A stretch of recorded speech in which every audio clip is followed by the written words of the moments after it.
All right, so you're heading to Cambodia, and you're flying into the massive, brand new Techo International Airport, KTI for short. Awesome. But once those wheels touch down, the real adventure begins. In this explainer, we are going to break down exactly how you can get from this giant new airport into the heart of Phnom Penh, without, getting totally ripped off. So imagine this. You step off the plane into this incredible state-of-the-art building. It's a $1.5 billion project designed to handle up to 50 million people. Everything is shiny, it's huge, and it honestly feels like you've landed in the future. And then reality hits. You pull out your phone, check the map, and you realize you are a long, long way from your hotel in Phnom Penh. We're talking 35 kilometers out. And right there, that distance creates a classic problem for every traveler. Yeah, if you walk out of those arrival doors without a plan, you are almost guaranteed to pay what people call the tourist tax. That extra money you end up spending just because you don't know the local tricks. So we're going to break down the three main contenders fighting for your money. So, you might be wondering, what's the deal? Well, in 2025, Cambodia made a huge switch. They shut down the old airport, PNH, which was super convenient and right in the city, and they opened up KTI, which is way, way out in Kandal province. It's amazing for the country's growth for sure, but it's a bit of a new headache for travelers like us. So let's dive in with contender number one. This is the choice that is staring you right in the face the second you walk out, the official airport taxi. It's the most obvious option, but is it the best one? This is the go-to move for a traveler we're going to call the panic booker. We've all been there, right? You've been flying for hours, you're exhausted, you're a little sweaty, and the last thing you want to do is try to figure something complicated out.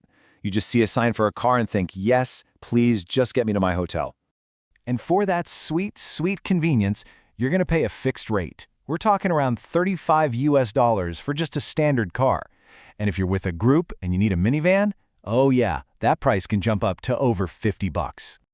Now, $35 might not sound like a total disaster, but let's put that in perspective. In Cambodia, that kind of money could buy you 15 plates of bai sox truk, that delicious local pork and rice breakfast. So that's the real cost. You're paying a massive premium just to not have to think. Okay, let's move on to contender number 2, the ride-hailing app. Now this is the choice for the modern tech-savvy traveler. We'll call this person the app warrior. You know the type. You walk right past all those official taxi counters, find a spot with good Wi-Fi, and you whip out your phone. The two apps you absolutely need to know about are Grab, which is basically the Uber of Southeast Asia, and the local champion, PassApp. And boom, the savings are instant and they are huge. I mean, just look at this. While that official taxi is setting you back about $35, booking a car through an app is going to cost you about half that, somewhere around $17. That is a major win for your travel budget. But wait, hold on. The apps have another trick up their sleeve, something even cheaper, way more local, and, let's be honest, a lot more adventurous. I'm talking about the legendary tuk-tuk, or as it's officially called, the Remark. You can book one of these little guys right on the app for an unbelievable $7 to $10. It is a truly authentic Cambodian experience, but you have to be ready for what that really means. And here is the big trade-off. In a car, you get that glorious, beautiful air conditioning and a nice quiet ride. In a tuk-tuk, you get, well, what some people lovingly call the Cambodian facial. It's this unique combination of humidity, road dust, and all the amazing smells of the city, like grilled chicken on the roadside. It's a whole vibe, for sure, but it is not for everyone. All right, it's time for our final contender, the one that most tourists don't even know exists. Meet the Airport Express bus. And trust me, it is nothing short of a budget miracle.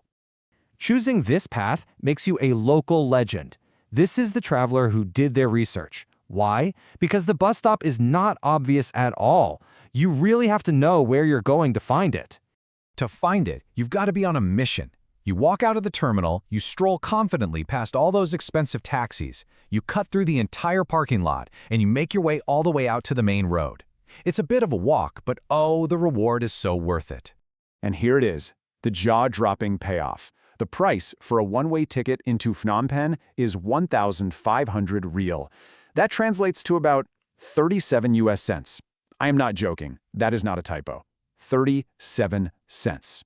And what do you get for less than 2 quarters? A clean, air-conditioned bus that runs every half hour from super early in the morning to late at night. It even drops you off at major spots in the city. So, What's the catch? There's always a catch, right? Well, it's time.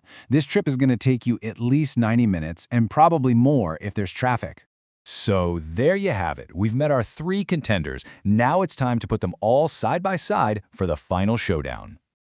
This chart really tells the whole story. The official taxi gives you maximum comfort, but for the maximum price. A Grab or app car cuts that price in half with almost the same level of comfort and the same travel time. The app tuk-tuk saves you a ton of cash, but you're definitely sacrificing comfort. And then there's the express bus. The price is unbeatable, but it's by far the slowest option. So, after all that, which one is the undisputed champion for getting from KTI Airport to the city? Well, you know what? The real winner actually depends on what you value most. If you're looking for the best all-around blend of safety, speed, and a fair price, your smartest move is to download the Grab app before you even land.